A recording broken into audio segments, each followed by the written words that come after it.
নিঃসন্দেহে এটা ভয়াবহ।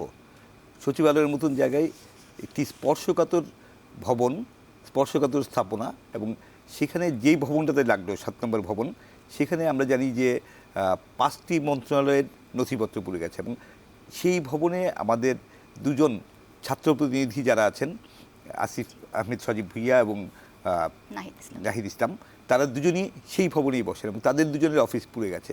বিষয়টা কিন্তু অনেক সন্দেহের উদ্রেক করে, এবং আমরা এই কারণেই বেশি উদ্বিগ্ন যে কেন নির্দিষ্টভাবে এই জায়গাতেই লাগলো, অন্য কোথাও শর্ট সার্কিট হলো না, এইখানেই ঘটবে। এবং যেটা প্রফেসর বলছিলেন যে একই সময় প্রথম দিকে যখন আগুন, একদম প্রথম দিকে, তখন এই ভবনের 3টি আলাদা আলাদা জায়গায় আগুন দেখা গেছে।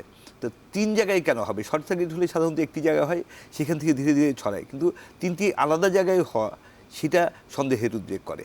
এবং সব কিছু মিলেই ব্যক্তিগতভাবে যদি বলেন যে ইয়েস, পারসেপশন ইজ, ধারণা করতে গেলে আমার ধারণা এটার মধ্যে স্যাবোটেজ বা নাশকতা থাকতে পারে, থাকার আশঙ্কা প্রবল।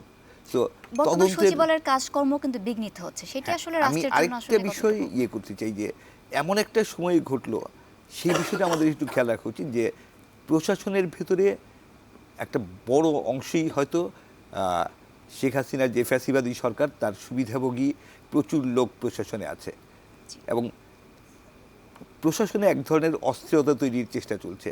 গত কয়েকদিন ধরে আমরা দেখছি যে বিয়ামের যে সমাবেশ করেছেন, সেখান থেকে অনেক বড় ধরনের হুমকি দেওয়া হয়েছে, অনেক কর্মবিরতির কথা বলা হয়েছে, এবং এই সব বিষয়গুলো কিন্তু আমাদের নজরে রাখতে হবে যে কোন প্রেক্ষাপটে বিষয়টা ঘটলো। যেমন কালকে এই আগুনের আগে বেলি রোডের সচিব নিবাস বলে একটা ভবন, সেখানেও আগুন লেগেছিল, যদিও ছোট আগুন, কোনো ক্ষয়ক্ষতি হয়নি, কিন্তু একই সময়ে একই ধরনের বা যার একটার সাথে আরেকটার যোগসূত্র থাকার আশঙ্কা আছে, সেই ঘটনাগুলো আমাদের অনেক বেশি গুরুত্বের সাথে নজর দিয়ে দেখা উচিত, এবং সরকার সেটা দেখছেন, এটা আমরা বিশ্বাস করি।